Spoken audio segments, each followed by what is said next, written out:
Yo, what is going on, people? Welcome to Throwdown Your Questions, episode 496. I am your host, Tony Polanco, and tonight I'm joined by Emilio Lopez. Sup, people? How's it going? Carlos Romero. Yo, yo, yo. Brett Murdoch. What up, people? Richard Bailey Jr. What's up, everybody? And returning once again, Mr. Brian Manjoma. Hey. It turns out the only thing shorter than the Age of Ultron was the Kang Dynasty. We missed those intros and outros, man. Good stuff. All right, Brian, we're glad to have you back from Africa. You were regaling us with some stories, so I'm glad you had fun down there. Oh yeah, great fun. I'm happy to be back. You know, it's nice being back where I can play tons of games and listen to you guys' voices, because I actually didn't listen to the podcast while I was away, so I have a few episodes to catch up on. Yeah. All the slander that I missed. Believe it or not, despite all the insanity happening in the world, not a lot happened in gaming, but we still had some good episodes. I did go off on a rant on Thursday though, about Avowed being canceled, and you'll hear it. I went off on a fucking rant. Did you go off on a take? I did. It was actually a legitimately a Tony's take. Mm-hmm. It was just like Anyway, you'll hear it. You catch up. But anyway, glad to have you back. Good stuff. No Chris action, so hopefully he'll be back with us on Thursday. We didn't get a lot of questions this week, so we went a little early. It might be because of that, but you never know. But regardless, delayed. My bad, not canceled. But yeah, I misspoke there. Avowed was delayed, sir. But we did get questions about cancellations, Mr. Jolly Old Nerd. So let's get into it. This is why I had cancellation on the mind, and it wasn't because of Joe Biden's slippage. Jay Shep, by the way, shout out to Jay Shep. He asked us 5 questions this week, so and I spread them out between other people and stuff. But thank you for that, because we needed them this week. First question: if rumors of Sony taking over Bungie are true, do you see them canceling Marathon on Xbox or canceling Marathon altogether? I don't think so, because, yes, they did lay off 220 employees, but there's still 850 people left in the company. That's still plenty to make games, so I don't see why they would cancel Marathon. There's no real reason to. They may, again, it could be another Hail Mary to be like, hey, we need something to make money. We got to do this, so I don't really see that happening. There's a difference between money and branding, though. And I'm not a fan of this, but both the major companies they don't really seem, especially Sony, it's not really too concerned about its branding, especially at the expense of money. We see Spider-Man not really living up to profit numbers, and that seems to be a lot of what people are focusing on, other than brand exclusivity. So I just kind of feel like exclusives aren't as big a thing as they used to be, unfortunately. Yeah. What about the rest of you guys? You think they might cancel Marathon? Do you think they? I to be honest, I don't know. I think they'll continue with Marathon because it still works with their whole what is it? Games as a service. Games as a service initiative. At least it's probably going to be one of the leftovers from that Games as a Service initiative, because otherwise they don't have anything, right? Yeah. And according to some rumors or some reports, they don't have anything in development. But they don't have a Destiny 3 in development. So everything whatever they got is going into Marathon. Yeah, more reason that they're probably not going to cancel it. Yeah, I don't think it's going to cancel, but I think, to be honest, then again, there's not a lot of people that really remember Marathon anyway. I sure as fuck didn't. Yeah, I don't think it's gonna get canceled at all. They gotta have something. They acquired Uh-oh. Bungie for 3 point whatever billion dollars. They have to produce a title. And like Manny mentioned, they're not going to come up with Destiny anytime soon. So Marathon's what's in the pipeline. So they have to follow through on that game. Because there's really no real reason to cancel it other than Bungie just completely disintegrates into thin air.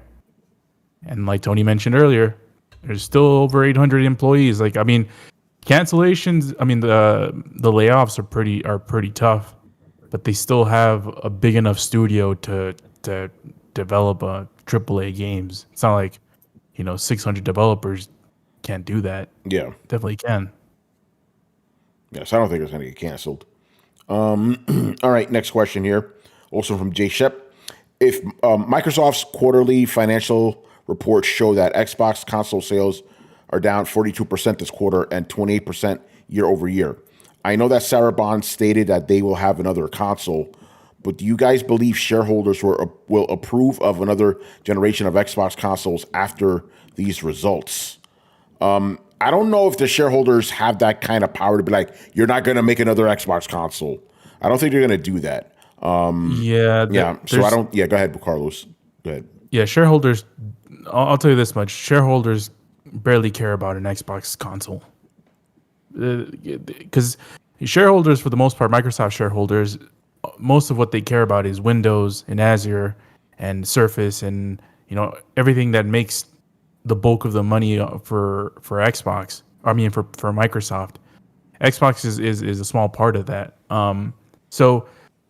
And I mean, the series consoles, I don't think have been a failure. I mean, just because they're not selling as well as PlayStations or Switches doesn't mean it's an utter failure. But so yeah, I don't think they're gonna not release another console this upcoming whatever generation is gonna come up. Yeah. But again, and Carlos, I'll ask you, since you and Chris are the financial guys here. Like, I could be wrong, but I think I'm right about this.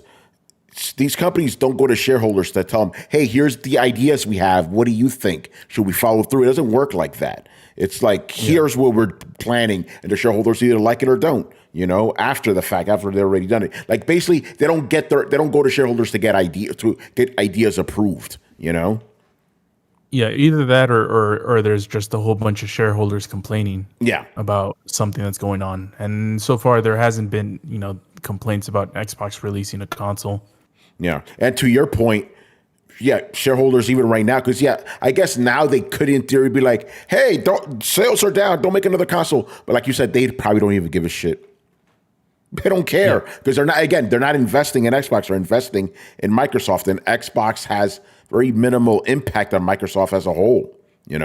I've always said this. Xbox is a side hustle. They could literally cut off that entire division and it wouldn't even hurt Microsoft, Whereas I'm sorry, if PlayStation cuts off, if Sony cuts off PlayStation, the company's done. They're finished, Did I miss is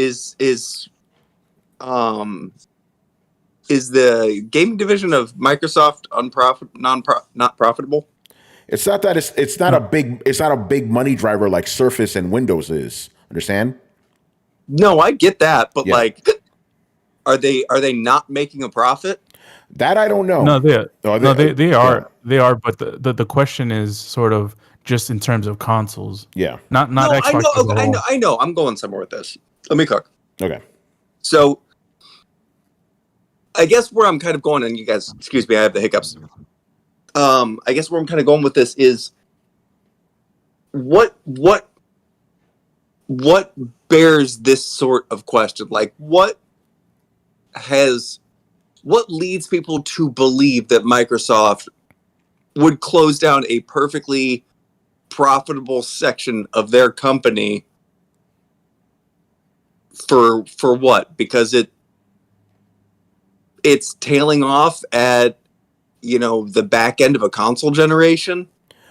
This is what I think is. Brett, are you done with that question? Yeah. Okay, this is where I think it's coming from, and this is going to sound condescending, but I don't know how to word it, so I'm just going to say it. Okay, I think the problem here is that gamers And I used to be like this too.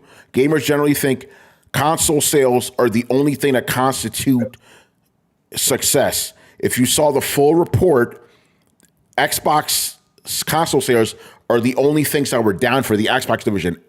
Literally everything else was up. Right? Well, even then, like Yeah. down doesn't mean upside down. Yeah, no, but I don't know if that answered your question. It's like that's where basically a lot of gamers just see console sales as what constitutes success, even though No, and I get yeah. like, So okay, so that's what I just want to know if I satisfy that part of your question.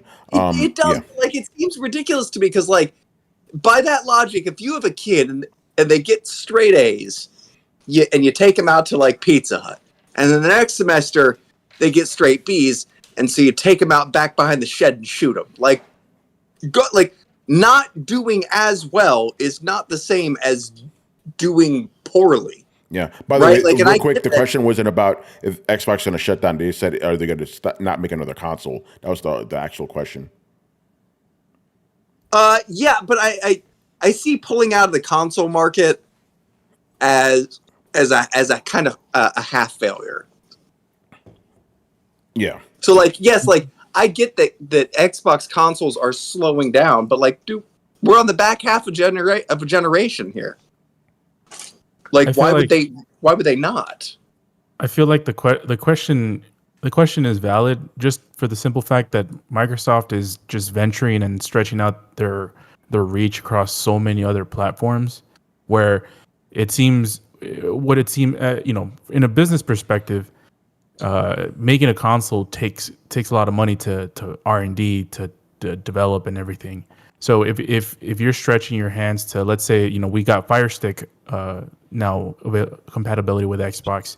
If they do Apple TVs, if they do Roku's, now that we have PCs, we have all this other stuff. So at some point, Microsoft is going to a direction where this is going to be available everywhere, where you won't even need a console. Well, I mean, there's even saying that now, no console, no problem, Yeah, so Do you think that mean that they won't release a console when that happens? I think they will. I think they will. My No, only kind of it calls out you going. My only thing I wanted to clarify was like the shareholders don't have that kind of power, because that's what the kind of question said to me. Anyway, go on, Carlos. Yeah, the whole thing that's Microsoft's mantra is where you play anywhere, wherever, and stuff. But at the end of the day, if Microsoft realizes their mission statement by having this on all your PCs, all your streaming sticks, there won't be a need for a console. Yeah, you can play it on a web browser. You can play it on your TVs, on the Samsung TVs. They all have the application on the new ones. So at some point, it's going to seem pointless to release a console when someone can play it on their Roku or their Apple TVs. Yeah. I mean, so I would say that there's almost always going to be a functional difference in performance. And if we get to the point where there isn't, then I think the paradigm has shifted and companies like Sony find themselves in a very precarious place. Because if you genuinely can play full AAA video games at the same performance and quality for $40 that you can on the competition for $500, there's an issue. Right? Like, there's going to be an issue there. But I feel like that's still going to be comparing apples to oranges. And I didn't mean to imply the question wasn't legitimate. I'm simply trying to track down where, like, there seems to be a consensus that, Microsoft is not going to make another console. And it's been that way, honestly, since Microsoft's first console. And I'm just kind of I'm curious why, as long as they're turning a profit with their console, to me it seems like they will always make that. Like, why would you not, work in a sector that you're profitable in and have only more room to become more profitable until, you're not profitable, until profits are down. Like, lots of companies run the red for a good chunk of time, even when they're trying to rebound. So I feel like I understand the spirit of the question, but I don't necessarily feel like it's a legitimate question. Like I can understand it from the sense of like, well, if Microsoft comes out with some magic tech where they don't need an Xbox, would they still come out with an Xbox? Well, no. I assume at that point, if you legitimately didn't need an Xbox and it was built into your TV, that they wouldn't release one. But wouldn't there be much bigger implications and shakeups to the entire gaming industry if we found ourselves at a point where entirely fully functional consoles were just packaged into our TVs? Like, would that not just upset the status quo to the nth degree anyway? Yeah, but that's a totally different discussion right there, though. Well, but it sounds like the discussion that we're having. I don't know. I didn't take it that way.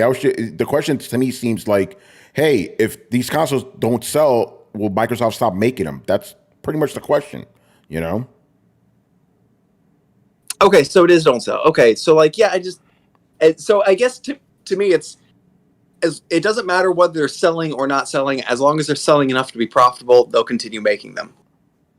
And on the other hand, they will also continue making them as long as they are necessary to produce adequate performance. So both of those scenarios sound to me like they're going to indefinitely be producing consoles.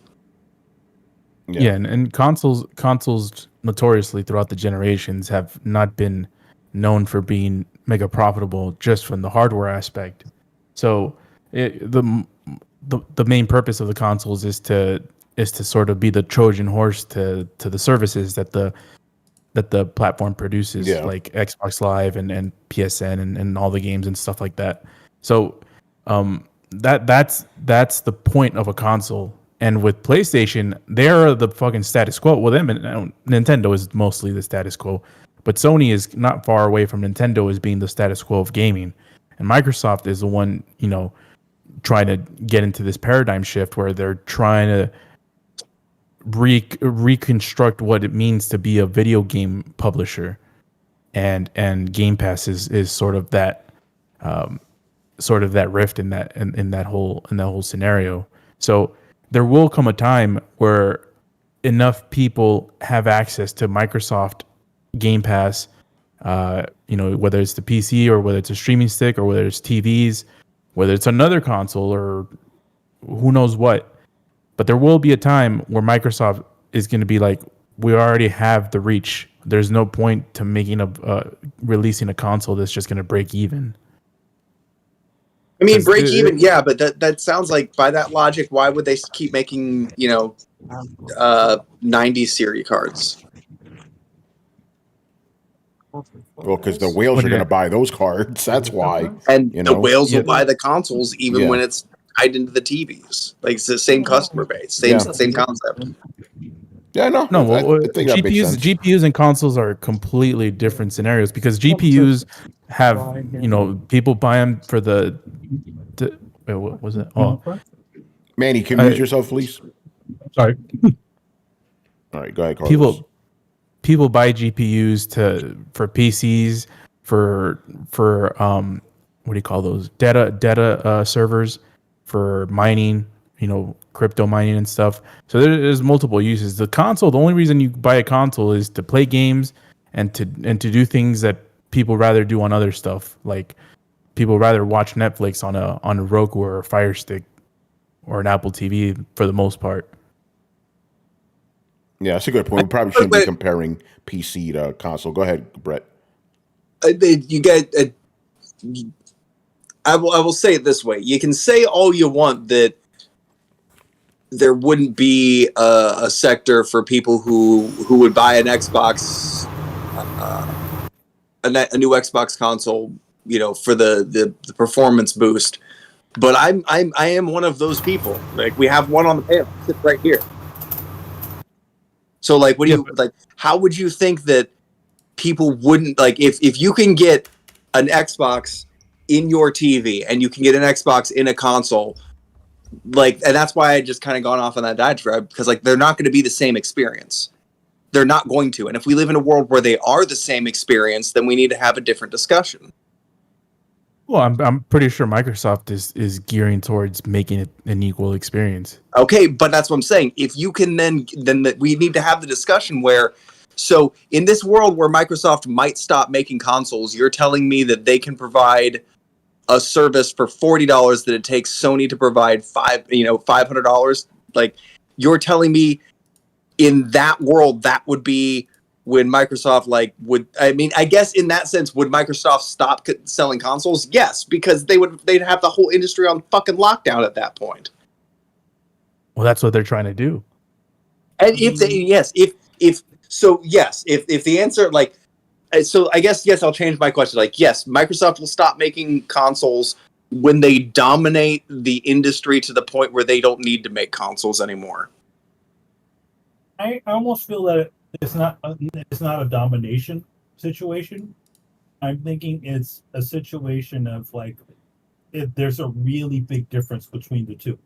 Like, if a real difference between the two, I don't think it's necessarily the domination. I think it's more of, are we making more money off of our software? Is it dwarfing what we do, what we're doing with the research and development of making these Xbox consoles, the manufacturing?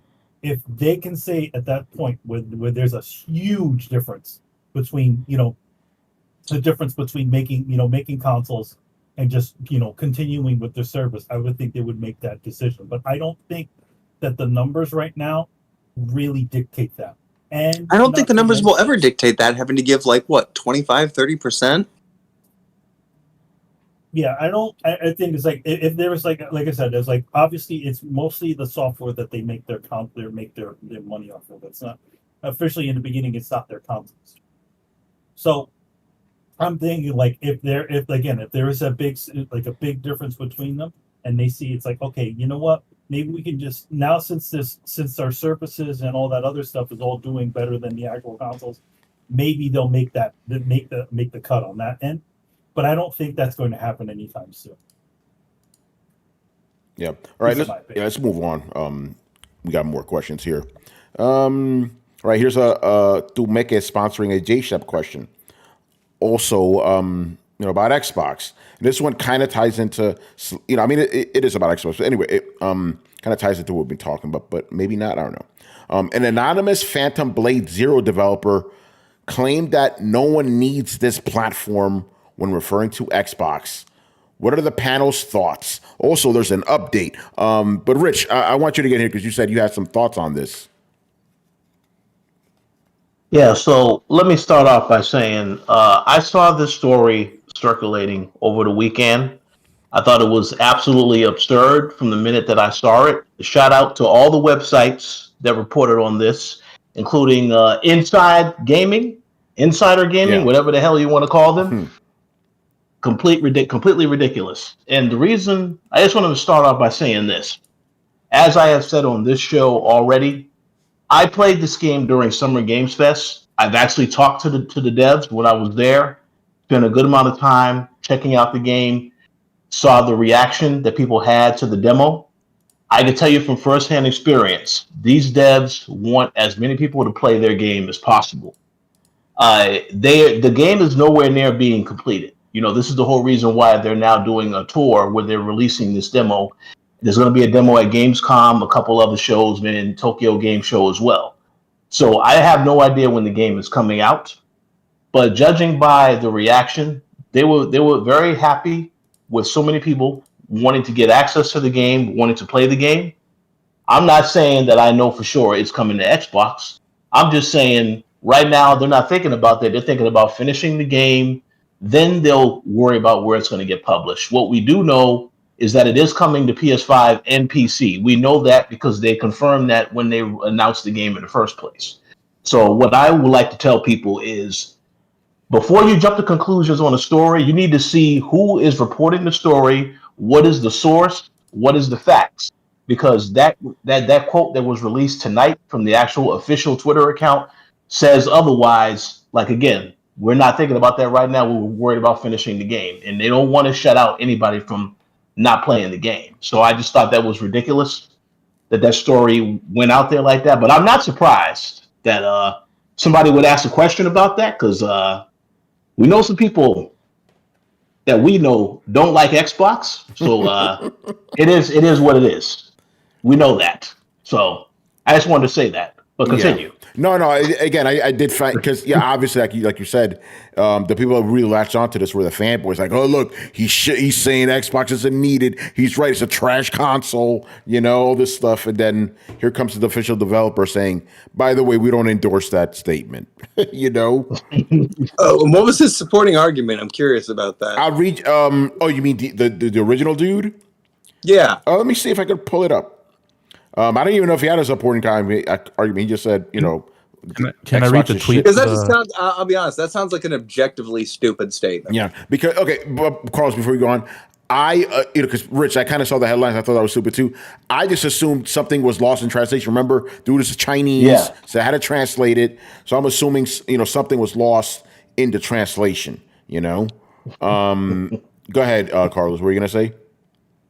So just to read the tweet from the developer. Yeah, go ahead. It says, recently we noticed that some media outlets have claimed to have interviewed an unnamed developer from S-Game at ChinaJoy, who seems to have made some statements regarding the release platforms and strategy of Phantom Blade Zero. We want to clarify that these claim statements do not represent S-Game's value or culture, as we believe in making our game accessible to everyone and have not ruled out any platforms for Phantom Blade Zero. We are hard at work on both the development and publishing fronts to ensure that many players as possible enjoy our game. Our team is looking forward to sharing more development updates soon. I will tune into Gamescom, essentially. Yeah.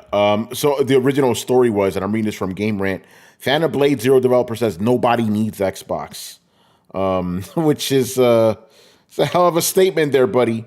But I think something was just lost in translation. Either that or it's I mean to be fair, are you surprised to hear that from an Eastern developer? I'm not, because they don't really care for Xbox. Yeah, on a Western platform. I mean, I don't entirely I don't disagree. I disagree with the statement in the sense of Nintendo needs to fucking step up if that's the case, because we need more than one, because that would be a monopoly and a terrible idea. We need to have more than one gaming company competing, and Nintendo sure as shit isn't doing it. So yeah, they don't. They don't give any. I'm looking for this, Brett, and no one seems to give context. It's just this quote is just nobody needs this platform when regarding Xbox, but no explanation given. We get no shit. Especially if you're a PlayStation fanboy, no shit you feel that way. I mean, it's a developer saying that, owning both of them, I'll tell you, you don't really need to own both of them. And this is the first generation where I've really, truly felt like I could have really just bought one of these things. Before I didn't feel that way. This generation, yeah. And so, if you have one or the other, I'm sure this generation you're not really, sweating missing out on the competition. Oh no, there's one or two games you haven't played. Yeah. So here's a little bit of context. Oh, real quick. The anonymous developer was talking about Xbox. Reportedly, they went on to say that the console platform isn't popular in Asia, which is true, and that Microsoft has made it tough to develop games for the Xbox Series XS by creating a very overloaded ecosystem. So that's it, which is true. It's nobody cares about Xbox in Asia. That is a fact. Yeah, I mean, if you speak from a developer point of view, he is, it makes sense. Mm-hmm. Yeah. But in nowhere. But here's the thing: in nowhere in that did it say that if they see it as a viable platform to develop in other countries, they're not against. Yeah, they never said he never said that. No, but obviously the company had to come out to be like, no. This guy ain't speaking.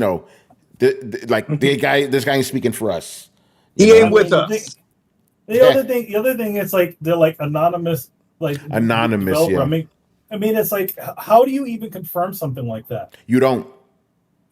Right? You can't. You can't confirm. Number one. If this guy is sending this shit in emails, they fucking know. Well, apparently it was a interview. It was an interview? Yeah, a claimed interview We don't even know if that's an interview with some Brazilian outlet. That right there already raises some fucking alarms to me. Yeah, I don't. Yeah, like okay, it's like an anonymous interview with who? Like half the time, like these motherfuckers in games journalism here in the States barely have any sort of presence in China or fucking Japan, because if they did, they'd be able to ask them directly about certain things, right? Yeah. I don't think they had any sort of connection. I think it's just somebody claimed and then they just answered some questions. Yeah, no, you're probably right. And I'll be honest, this reeks of slow news weekend. When you're getting when the biggest story of the gaming weekend, or biggest story of gaming during the weekend is from fucking Brazil, some wild claim. Okay, yeah, bro. I don't believe any. If they're talking to some random person, and it's coming from Brazil, I say that this thing is suspect. Oh yeah, absolutely. Because you can't, because there's nobody. How all of a sudden do these guys have have the ability to interview any of these people? Yeah, because they haven't had it before, right? I don't know. Like they barely talk to the dude who did Stellar Blade. Yeah, or any of the other companies that have developed. Like they don't talk to the guys who make that who are making Wukong. Well, this is the developer of Wukong. Yeah, like they barely talk to these people. I don't believe that this is a legitimate claim at all. Yeah. I think this is just, if it is, well, yeah, I think if it is somebody who actually does work there, their quote they've been misquoted. And even reading that actual quote as is, sounds like they were sensationalizing it for a headline. Yeah, because the guy did speak an actual factual statement that Xbox is not popular in Asia, which is true. That is true. But the headline doesn't say that. The headline says Xbox not needed, says Wukong developer. There's your headline. There's your headline, Yeah, I mean, the thing is, it's like they again, like maybe the big reasoning behind all of the why at this point in time it's going to be just a PC and a PlayStation thing is because those are the ones that are easiest to develop for them in Asia. Yeah. And if there's some sort of if Microsoft could go get do some sort of deal with them or assist them in doing it, and maybe they feel that this is a viable platform to put their game on, that's fine. But I'm thinking they're sticking to their wheelhouse. That's precisely the reason why Stellar Blade is staying where it is, at least for now. Yeah. I'm a bit surprised with it. Like, I guess it didn't get a very good reception on Game Pass. Most people that I know that played the game played it on Game Pass. What, Wukong? Yeah. Wukong's not out yet, man. No, it's not. No, what the fuck am I thinking of then? You're thinking about that Wulong game. Wulong. Yeah. God damn it. Yeah, Wukong is a PS5 PC exclusive. Yeah, no, I'm thinking of Wulong. Yeah, Wulong. Gee, I wonder why. I don't know. By the way, completely off topic, Carlos, don't go on Twitter right now, bro. Oh, they spoiling something? Oh, they're going ham about fucking House of the Dragon. That's all I'm seeing on my timeline right now. Let the waves roll past. But I'm not telling you what they're saying. I'm just saying they're going ham, and I'll leave it at that. Anyway, moving on. Mm-hmm. Next question here. Next set of questions, I should say. Mr. Alpha Chuck. Regarding Microsoft's announcement to delay Avowed to 2025, do you buy the explanation that this happened because of a crowded holiday market? Do you feel this decision is a result of Game Pass, as in Microsoft knows this game will likely not sell well because it is on Game Pass, so they have to spread releases out to maintain engagement? And Jay Shep asked a similar question. So do you think, that's an interesting question. It's like, if I'm understanding it correctly, it's like, do you think this game was delayed because they think it's not going to sell well if it's on Game Pass? But it's going to end up on Game Pass eventually. Mm-hmm. I kind of heard two questions in there. Yeah, there were two. There were two questions in there. Yeah, there were legitimately two questions. Yeah, there were. No, I mean, like, I don't think I don't know that if I have an idea on whether or not it will sell well because nobody should be giving Xbox the benefit of the doubt at this point. Oh, damn, Brett, even you're saying that? I've been saying that. Yeah. Well, that's crazy, man. But then again, you do believe in the Xbox X just like I do. So that's fair enough. Yeah, well, it's just like, look, man, like after a certain point, it's perfectly reasonable for them to have to prove something to you. I don't know if it not selling well makes a lot of sense in the context that you're talking about. What I feel like does make sense, though, is the idea of them wanting to spread out their big releases to maintain Xbox subscription numbers. I feel like that has some validity to it. Like that's, I think, a realistic concern, but I don't see how it not selling well would fit into that, because if it's not selling well, that would indicate lack of excitement, which wouldn't really indicate people maintaining an Xbox Game Pass subscription for it. So maybe I'm lost on something here. Yeah. Well, Jay, whatever you said, Jay Shep agrees. So there you go. You don't often get you two guys agreeing on something. So that's good. Jay Shep says, I personally think Xbox is spreading games out to try to keep players on the subscription. That's not a bad hypothesis there, But what else do they have coming out this year? Because I heard people saying they Rich, you can answer this, but because I heard people saying they're moving Avowed to February because the end of the year is too stacked, and this is probably absolutely my ignorance. But what's coming out this year for Xbox? Oh, I'm an idiot. Indiana Jones to answer my own question. Never mind. And fucking Call of Duty. Yep. There you go. Never mind. Just answer my own question. Go ahead, Rich. We also cannot forget that and then I have to ask. This is a question for Carlos Romero. Is anyone else here looking forward to the Starfield DLC beside Carlos? Because maybe that will might be beneficial for some. Hold on.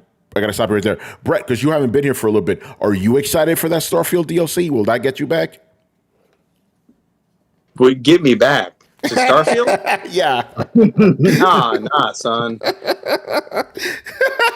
I'm laughing my ass off because when we were asked this question, we're like, I wish Brett was here to answer. And your answer is like, no. No, it's like Starfield, like, they decided to go in a bold new direction, which I boldly feel was kind of a shit direction. Like, it's it missed the mark. Like, there's still the good pieces in there. They could rewind and still have some help or some hope for Elder Scrolls. Although I have heard some people not happy with those trailers, and I'll be honest, I don't know what's up with that. I'm kind of curious to sit the tea on that one, see what everybody's so riled up about, because I just don't know. There are so many things that could have been done with this game that I just don't feel really done well. Makes me nervous for future Fallout games. I will say that. Yeah. Anyway, continue, Rich. One quick comment I did want to make. I do agree with what Brett and Jay Shep said. I do think they are spreading out releases because they did announce a couple of weeks ago, and I don't know if Brian has heard this, but Stalker 2 has been delayed to November. So now you got that dropping in November. You got Call of Duty dropping in October. Indiana Jones, they haven't really announced when this is dropping. They just said 2024. So I'm assuming that Gamescom will get a release date. You have Flight Simulator, which is coming out in November, and you have Towerborn, which is another game that they announced that's also coming out sometime in the fall. So they have a couple of things dropping. But yeah, I still wanted to see Avowed drop.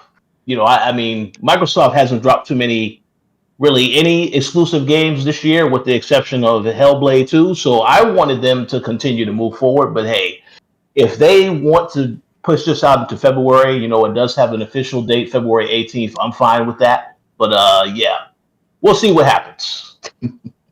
Yeah. Oh, interesting. J Shep says, I'm actually looking forward to Starfield DLC. If it's good, I might give it another try. Interesting. Oh, That is Yeah, very he- shocking, you know? he played the original Starfield. Well, I remember in the chat we were talking about it, so not surprised there.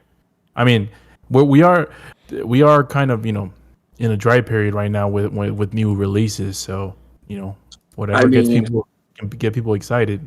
you guys want to hear a scandalous hot take? Uh-oh. Backlog. oh, I decided not to go back to Cyberpunk either. You're like, fuck it.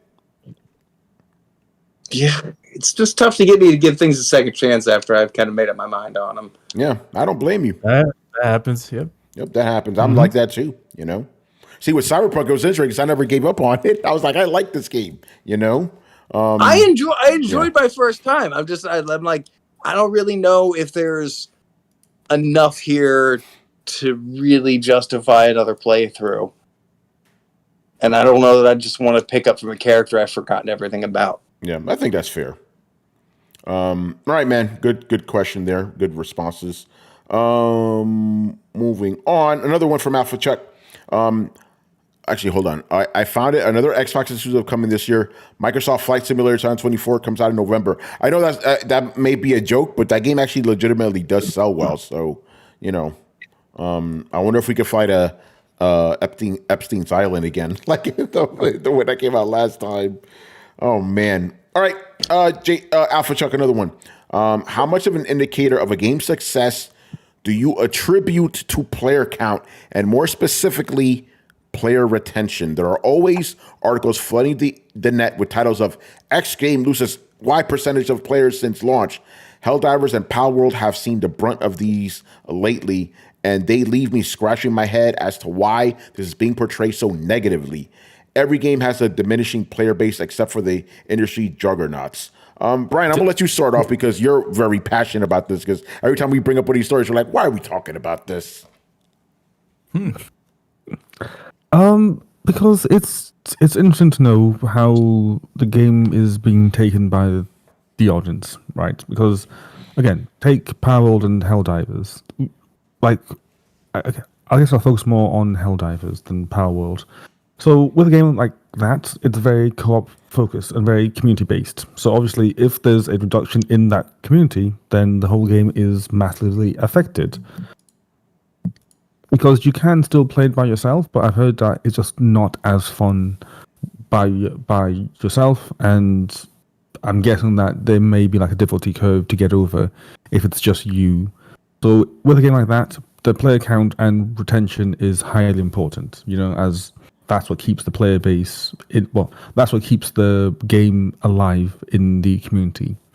With Palworld, something similar, but with Palworld, it's not really a co-op focused game. It's a game that can be played in co-op. So you still get the ability just to play it all by yourself, or you can play it with your friends. But still then, it still shows how healthy things are. And this even extends as far as Monster Hunter World. Like, that game also is very community based, as you'd want for the most part to play with other people. Like, you can play it by yourself, but it's just not as fun by yourself. But it's definitely more playable solo than Helldivers. So that's important for multiplayer-esque games. Again, this is even more so for your free-to-play titles. So your PUBGs, your Warframes, your First Descendant, like those, it's highly important. However, for single-player games, it's not as important because for the most part, it doesn't really matter. Because again, it's a single-player title. Typically, the drop-off is around 60% within the first 2-3 weeks anyway. So that's just part of that course. I think the main driver is to see just how many players are playing it as a comparison to, okay, do people in the community actually want to play this game? Because obviously, the more player count or the higher the player count of a game is, then the more people that are playing it, and hence the higher the interest is with people in general, So, for example, if you see a game that has 10,000 people playing it compared to a game that has 50,000 people playing it, it just is an indicator that, okay, more people want to play this game. So hence, if you have a game where 300 people are playing it, and it launched with 13,000 people, well, 1,000 people playing it, then you know that, okay, this isn't really widely received. It's just kind of left by the wayside. And if that game happens to be a high-profile game with a very beloved IP, then it's also kind of showing that, okay, people are not interested in this type of game for some reason or another. So the play count can also be used to gauge interest with people as a whole, so that's why it is important in some aspects, but not in others. And also with it, you can actually track to see what type of stuff will get people back. For example, No Man's Sky, it had a nice resurgence because of the DLC that they added, and you see that, so you can see that, okay, DLC brings in more people, but also the types of DLC as well can bring in certain types of people that can give a nice resurgence to the game, which is also very interesting. And going back to what Brett mentioned many times before in the past, if you know that a game has a community that's alive, then you're more inclined to join in because you know that, okay, there'll be other people that are playing it. Whereas if you didn't know how many people are playing the game and you buy it and you play it and there's no one online, then you're just like, okay, there's no point of playing this game anymore, it's dead. So there's interesting aspects about it.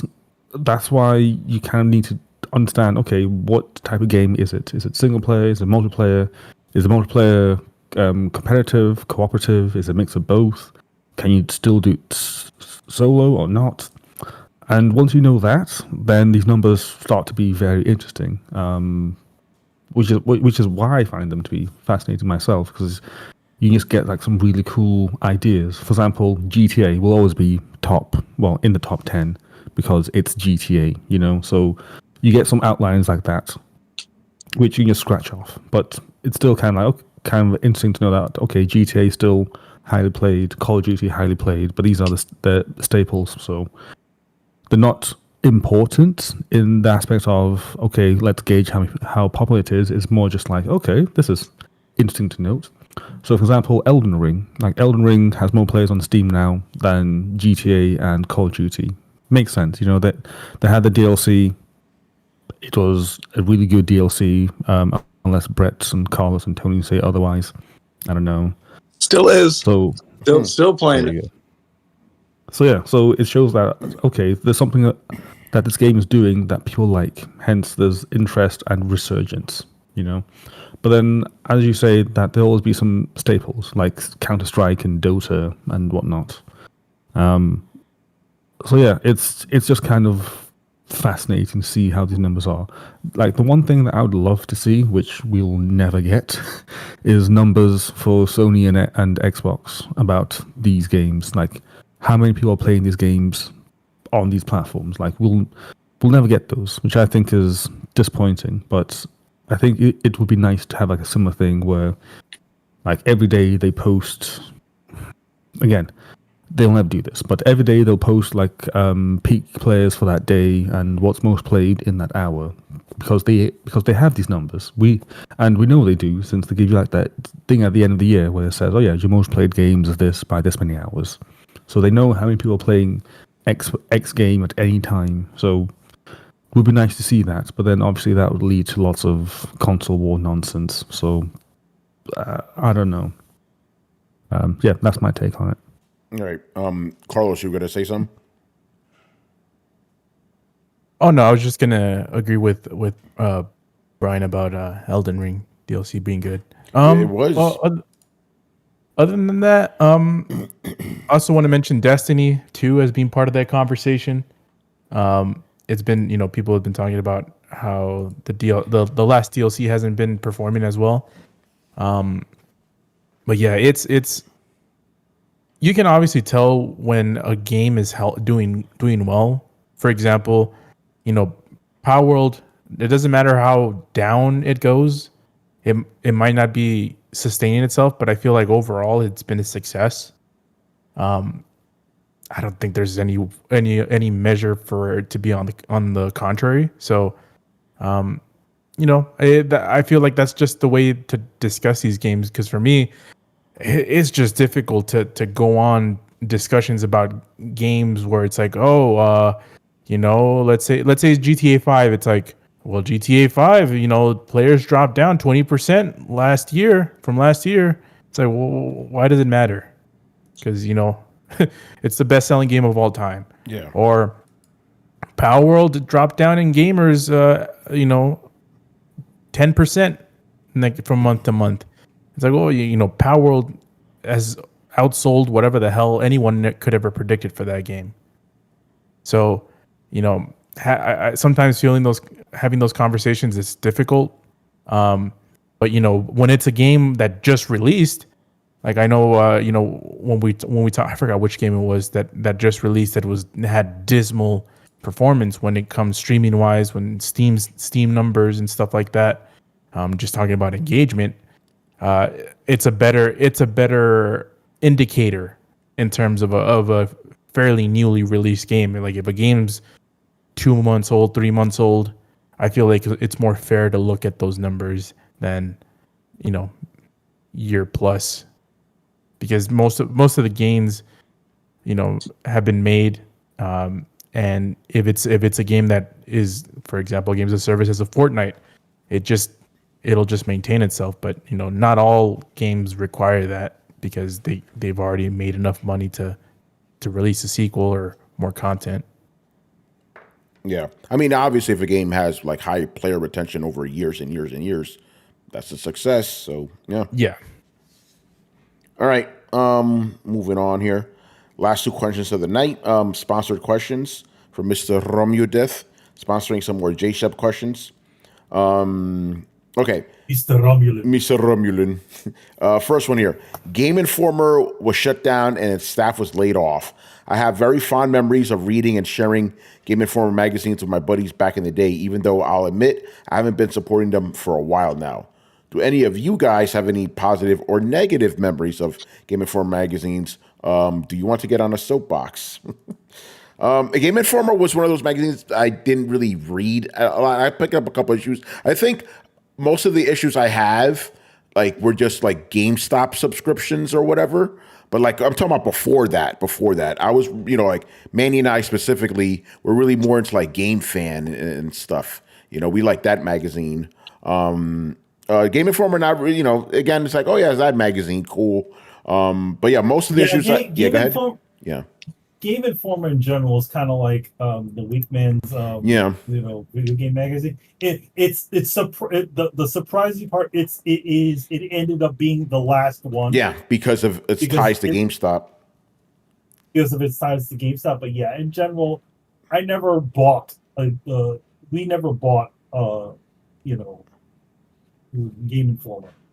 No, I'm not growing up, and especially No, never growing up, and then the only reason why I even got it is like because they used to start throwing it in with the with you when you used to renew the card. Yep. They were like, hey, we could put in a thing for Game Informer. I'm like, all right, sure. Yep. But yeah, that's literally the same reason I did. I'm like, yeah, sure, why not? Yeah. But I never really. I don't really have any fond memories. Again, I like Game Fan more. I liked EGM.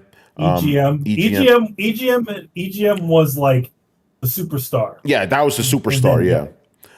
Game Fan was the secondary. Yeah. Release, and then we didn't like Game Pro because they were fucking ass. Their scale was stupid. Their review scale was utterly dumb. Yeah. With the stupid faces. Yeah, I didn't like that. And then obviously I bought every single issue of Dreamcast magazine before that got cut off. It didn't last. It lasted as long as the console, obviously. The original PSM was for me, where I had the one when it wasn't the official PlayStation magazine, where it was which was made by the same people that worked Game Fan, who created Game Fan. And the cool thing about PSM back in those days is that they used to hire comic book artists. Yeah, I like that. Their covers. So you had you could still do searches for it right now. Yeah, Joe Madureira and shit. Yeah, doing Resident Evil and Final Fantasy and Street Fighter. A lot of they had what was it, Scott Campbell doing stuff, Yeah. Arthur Adams, like all the really cool like comic book artists doing like their doing video game characters, which you didn't see. You just saw them like, oh hey, I mean, other than Joe and Arthur, they did like the covers for the Marvel vs. Capcom game. So Yeah. it's like, okay, well, how come why can't we just make some original cool artwork for it? And I think that was a really cool idea with them. Yeah. J Shep says it I mean, I sucks. give it another- Yeah, I'll let you guys come in. But I just want to read this real quick. J Shep says it sucks. The way we consume content has changed so much. The days of gaming magazines are over. Yeah. Why no one's gonna wait a month to get gaming news? We could literally get it every hour on the hour and faster. The big thing about Game Informer is that they, in a lot of cases, got really big exclusives because of the fact that they were connected to GameStop. So they could have a really big expose on a new title, that a really hot title, like day and date or before anybody else in their magazine, which means that they had it at least a month ahead of time. Yeah. But it is interesting how, again, because I'm not a business guy, so I don't know the ins and outs, but like, couldn't they have just cut off the magazine portion, just keep the website up? You know what I'm saying? It's very interesting. There's still other video game websites out there, obviously. But I mean, I think at the same time, it's like, you can keep the video game website up and just try to do ad revenue off of that. But I think the thing about it is, I don't think GameStop is looking to be a news outlet.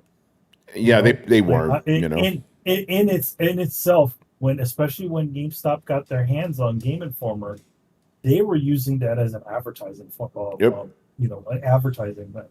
It was more for advertising than for any sort of real big things. Like, you weren't going to them to at that point, you weren't going to them to be like for their ripping reviews of certain games, because why would they say something against the people that they're the titles that they're trying to sell, right? Yeah. So if you ever read any of their reviews after they got taken over by GameStop, they're very sort of even keeled. They're not really like, and nothing is outright bad. Yeah. Anyone else? Game Informer reader. No, never been too much with the magazines. As the farthest I went is PlayStation Underground, and that's just because I wanted the demo discs. So yeah, the Game Informer is just not someone I never really got into. But when it comes to legacy, it kind of sucks. It's just one of those staples. Like, you guys, every time, just to talk about stuff we talk about, post show or before the show, it doesn't fail. Like, every other month, Manny, Tony, and Chris talk about he's like, oh, remember this place in the city that used to be there? Well, it's closed down. Or like this place by where we used to live closed down. It just feels like that. Like, Game Informer was just a staple in the video game industry. Yeah. And it's just not going to be there. And, it sucks. Yeah. Chris Cobra Elite over on YouTube says, I do miss the old days looking at a gaming magazine and probably buying it because I had a demo disc. Yeah, those days are gone, man. Those days are gone. No demo discs are not a thing. Obviously, not anymore. All right, and the last question of the night. Another sponsored question here, J Shep. PlayStation VR 2 sales surged over 2,000% after Sony dropped the peripheral's price by 40%. I decided to make a bit of a toe dip and pick one up. I know the panel isn't really PSVR or VR fans, but are there any games you could suggest for me on PS5 or PC? Before we answer the question, yeah. Is anyone surprised they dropped the price and people bought it? Yes. This is the reason the first one bought so There's absolutely no surprise there. Yeah. What were we saying? The price was too high. Yeah. The price is too damn high. The price is too damn like what was the big deal? Like, somebody, maybe they'll change in leadership, right? Got their fucking brains in order and said, oh, hey, wait a minute. what sold the PlayStation VR years ago? Oh, it was the cheapest VR helmet on the market. It's true. That's the reason why it sold well, because it was cheap. It wasn't because of the stunning gaming library. So now you got two things going on with that now. You got a price drop and the ability to use it with PC. Yeah. There you go. That's a smart move. Do you think, Jason? Do you think Sony is selling them at a loss now? They're probably selling them at a loss to begin with. Yeah, I think I wouldn't be surprised. They initially said that they didn't say it did as expected. They said stuff like it didn't do as they thought it was. Because they were all into that whole like, oh, it's premium. Ooh, wow. No, fuck that. It's not. Fuck that. Sell that shit at a loss. That. Fuck that shit. Sell it shit at a loss, and then the price. Once things start to jump, once the price, the price of manufacturing and all that stuff starts to drop, then you're making a profit. This is a consistent thing throughout the board. But Jimbo decided to sell people a overly expensive VR headset when you can literally get a VR headset from any of the other companies that are comparable or even better for less. Yeah. J-Shep, no, they don't count PSVR sales as PS5 sales. They're separate things. Because he said separate things. Yeah, it's not a PS5. No, exactly. It's not a PS5. It's a peripheral. It's not a console. You need the console in order. It doesn't count on. It doesn't work on its own. They also count the Portal on its own as well.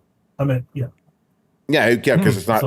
It's a peripheral. That's what the word peripheral means. It's a peripheral. And going back to something Manny mentioned, comparing it to its competitors. I mean, if you compare it to the MetaQuest is light years ahead of whatever this PSVR 2 is. It works on its own. It has a whole bunch of features. So from the beginning, we talked about the PSVR and the PSVR 2 for years. It's recorded. We always said it's a toe dip.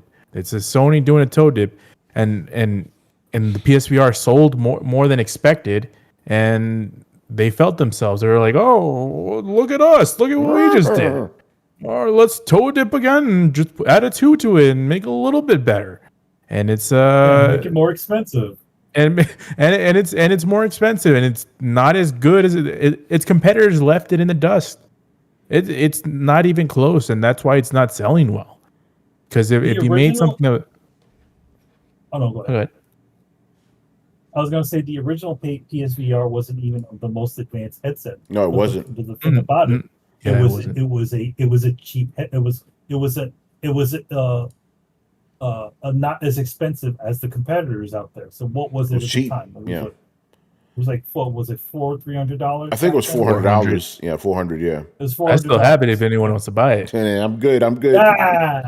Apparently, a lot of the games don't actually work from the original PSVR to the new one, which is also stupid. Yo, you stupid. Come on, guys. I mean, you stupid. Bitch, you stupid, Billy. The biggest errors with that PlayStation VR is the price point and the ability to not play the original games. Come on, guys. You have nothing out, and then you're selling a VR helmet that has barely anything that can run on it. Come on. Yeah. Yeah. But go ahead. It's just, it is what it is at this point. It's not something that's going to make them a whole bunch of money. And I think they've already realized that. And it's like, oh, let's sell it at a loss. Sell it for, forgot the new price point, but I don't. What is the new price point? Chris Cobra is asking. What is it now? What was it originally? Again, I don't give a fuck about this system, so I didn't really bother with it. Do we know if the price cut is permanent, or is it just? I don't. That's a good question. That's a good question. Take this with a grain of salt, but on Best Buy it's $550. Yes, that was the original price. Oh, that is the original price. Yeah. So what the fuck is it now then? I'm gonna go to Amazon. PlayStation site, it's $349. Okay, $349. Order. Oh shit. So From 549.99. Wait, it says it's selling at a discounted price of $449. Yes, it's at least on PlayStation's their peripheral site or whatever you can buy. You can buy. Okay, I stuff. see what They you mean, have Manny. it for $349. Yeah, here it is. Yeah, this thing's fucking confusing. As of now, Wait, is the PS5 on sale too? Let's see. So okay. So I'm reading this. Where the fuck am I reading this shit from? Yeah, the PS5 is currently on sale $449. for $449. And then the headset is $349. Gotcha. Wait. Yes. What the fuck am I reading here? These websites suck. Have it easier to read, you bastards. At least on PlayStation's, what was it, Direct PlayStation? If you guys don't go there, they're having a summer sale, and the PlayStation, both the digital edition of the new Slims are now okay. So the digital edition of the PlayStation 5 is $399.99 from $449.99. J-Shep, how much did you buy it for, bro? Okay, here it is. Amazon is on sale, and PSVR 2 is on Amazon US for $350. Okay, we got that $350. All right, that is even lower than the original. I still wouldn't buy it. That's a lot. $340. Yeah, it seems like $350 is the knockoff price. $349. $349.99. What's up, Rich? Yeah. I just want to make a comment and say whoever decided this should be $550 at launch, very delusional thinking. Yeah. So let's give that to Jim Ryan. Let's put that all on him. Very dumb idea to launch it at $550. That was more expensive than the PS5. Yeah. So no, I agree. Also, also for you, not to be advertising show here, but if you're also on PlayStation's direct site, all of the slim plates are all on sale too for like ranging prices like 44 or 50 as opposed to 60 like they were before. So you can make your PlayStation a bunch of different colors. Yeah. For both, by the way. And as for games, I'll again, because I have no experience with it, I don't care. But I went over to Tech Radar, which is a company that I work with some people in the office. Very good website. Future. They have Gran Turismo 7 here listed as the #1 game for PSVR 2. I played, I don't know if it was Gran Turismo 7, it wasn't, it was another Gran Turismo game. I played like a demo of it when I went to PlayStation Experience on PSVR. It was fucking impressive, I must say. Like you could while you're steering, you could look this way, that way and stuff. So that's pretty cool. #2 here, they have The Walking Dead, Saints and Sinners. #3, Pavlov, I guess a dog game or something. No Man's Sky for PSVR if you want that. Go ahead real quick. Beat Saber, Kayak VR, Resident Evil Village. You can also play Resident Evil 4 in VR. Puzzling Places, Tetris Effect, and Arizona Sunshine 2. So those are the top 10 games there. Go ahead, Matey. What were you gonna say? I was going to say No Man's Sky is actually getting a pretty cool, like a graphical update, based off of those guys' new, tech that they're doing for their new game. So they're like improving a bunch of the graphics on that game, which is kind of cool. Yeah. Right. So there you go. That's the last question of the night, and we did it. Good runtime here. Good stuff. Man, I guess you don't need to plug the Ninja Turtle stuff anymore, right? You're good.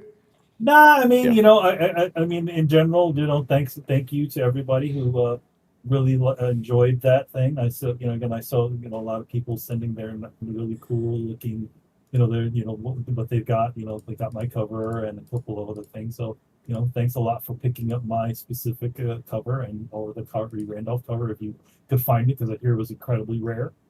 Yeah, I hope you enjoyed the 40th anniversary and the Ninja Turtles, the Teenage Mutant Ninja Turtles #1, which has just been released. Just been released. What? You kind of mumbled in the end there. I said thanks for the Teenage Mutant Ninja Turtles #1. That's also come out as well. So yeah, so thanks for anyone who picked that out as well. Cool. Speaking about anniversaries, we're going to tie two things. So now we are officially on the road to 500 people. Throwdown will be celebrating 500 episodes in the last week of August. Actually, I originally thought it was going to happen because it always happens in the first week of September. But I think because of leap year kind of weirded everything out. So I checked. So yes, August 29th, I believe, we'll have episode 500, which will be 10 years of this specific version of Throwdown. We will have special guests. I think you could guess who our special guests will be. We always have them on for anniversary shows. So get ready for a war zone, people. You already know. So that's going to be pretty nuts. So stay tuned for that.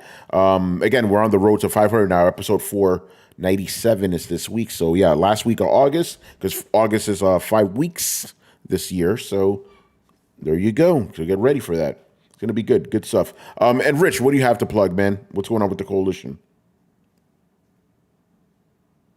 First and foremost, definitely looking forward to that anniversary episode. So it's going to be a lot of fun. Yeah. As for what I have going on with the coalition, there's a couple of things we're working on now because this is going to be a pretty busy month for games. What I can say is that Gary's going to have some thoughts on Marvel Rivals because he's been playing that game for quite some time. So I would say stay tuned to the website for that. I'm working on a couple of different things. Can't really talk about it quite yet. But I will talk about it again here on the show in the future. But yeah, just stay tuned to thecoalition.com. A lot of reviews, previews coming in the next couple of weeks. There you go. Real quick here, Chris Cobra Lee says, God bless you, brothers. Hopefully you get more subs. I haven't been around in a while. Yeah, thank you for being here, man. Always appreciate it, Appreciate Thanks you. a lot. For life. All right, man, we're done here. So make sure you follow Throwdown on Twitch and Twitter. Join the Discord where the conversations and the rumors are always popping. You can also find us on any podcast app by searching for Throwdown Show. That's 2 words, Throwdown Show, throwdownshow.com. Listen to past episodes. And if you've been like our friend Chris here and have been watching us on YouTube and you like the video, make sure you hit like, subscribe, and hit the bell, be notified of when our premieres go live, or I should say when we go live. We don't do premieres anymore. But you could also send us bits and all that good stuff on the YouTube. What do they call them on YouTube? They're not bits. They're called Super chats. Super chats, Or yeah. super stickers. Yeah, Super chat. some shit like that. Jolly Yellow Nerd, good show. Another one for the books on the road to 500. You already know, son. Road to 500 begins, man. Anyway, links to everything down below. Once again, I was your host, Tony Polanco. 10 out of joined by Emilio Lopez. See you next time. Carlos Romero. Peace out. Brett Murdoch. Deuces. Richard Bailey Jr. Have a good week, everybody. And the returning one, Brian Manjoma. I'm actually happy that Stalker 2 got delayed. It actually gives time for Space Marines to breathe. So, yeah, thank you, Rich, for that. Good news. Good stuff. All right, guys, we will be back on Thursday. Later. Peace.